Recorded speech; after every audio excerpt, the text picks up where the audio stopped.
Hi friends, പുതിയൊരു എപ്പിസോഡിലേക്ക് എല്ലാവർക്കും സ്വാഗതം. ഇന്നത്തെ റെസിപ്പി ഒരു സ്പോഞ്ച് കേക്കാണ്.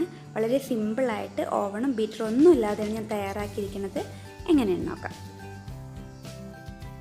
ആദ്യം ഒരു മിക്സിയുടെ ജാറിലേക്ക് 2 മുട്ട ഒഴിച്ചു കൊടുക്കാം.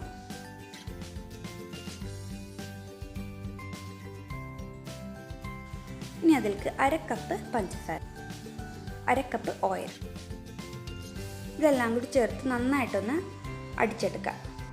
മിനിമം ഒരു 2 മിനിറ്റ് വരെയെങ്കിലും അടിച്ചെടുക്കണം. മിക്സി ചൂടാവുന്നുണ്ടെങ്കിൽ ഒന്ന് നിർത്തിയിട്ട് ഒന്നുകൂടി അടിച്ചെടുക്കാം. ഇനി അതിലേക്ക് ഒരു 1/3 കപ്പ് പാല് ചേർത്ത് കൊടുക്കുക, ഇളം ചൂട് പാല്.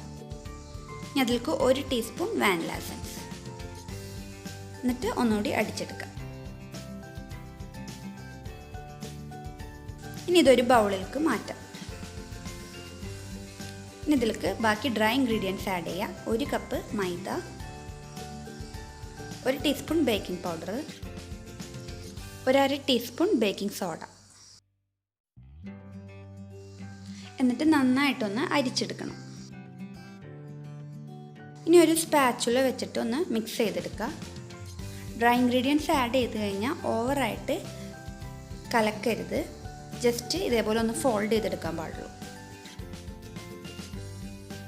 ഇനി ഈ ബാറ്റർ ഒരു ബേക്കിംഗ് ട്രേയിലേക്ക് മാറ്റാം. ഞാനിത് ഓൾറെഡി ഇവിടെ ഓയിലൊക്കെ ഗ്രീസ് ചെയ്ത് വെച്ചതാണ്.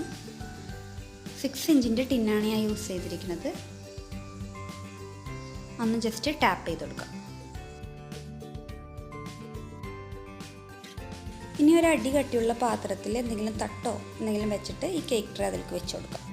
ഇവിടെ ഞാൻ 2 മിനിറ്റ് ഒന്ന് ഹൈ ഫ്ലെയിമിലിട്ടിട്ട് പ്രീ ഹീറ്റ് ചെയ്തതാണ്. അതിന് ശേഷമാണ് കേക്ക് ട്രേ വെച്ച് കൊടുക്കുന്നത്. ഇനി ഇതൊരു എയർ ടൈറ്റ് ആയിട്ട് അടച്ചു വെക്കണം. ഇതിൻ്റെ ലിഡിലുള്ള ഹോള് ഞാൻ ക്ലോസ് ചെയ്തിട്ടുണ്ട്.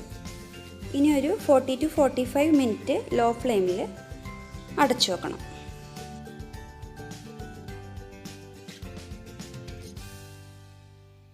ഇപ്പോൾ ഒരു 45 മിനിറ്റ് ആയിട്ടുണ്ട്. ഇനി നമുക്കൊന്ന് തുറന്നു നോക്കാം.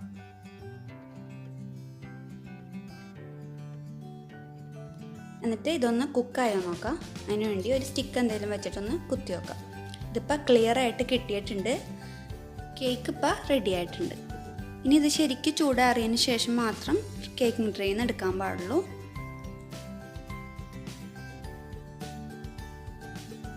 ഇനി കട്ട് ചെയ്ത് നോക്കാം.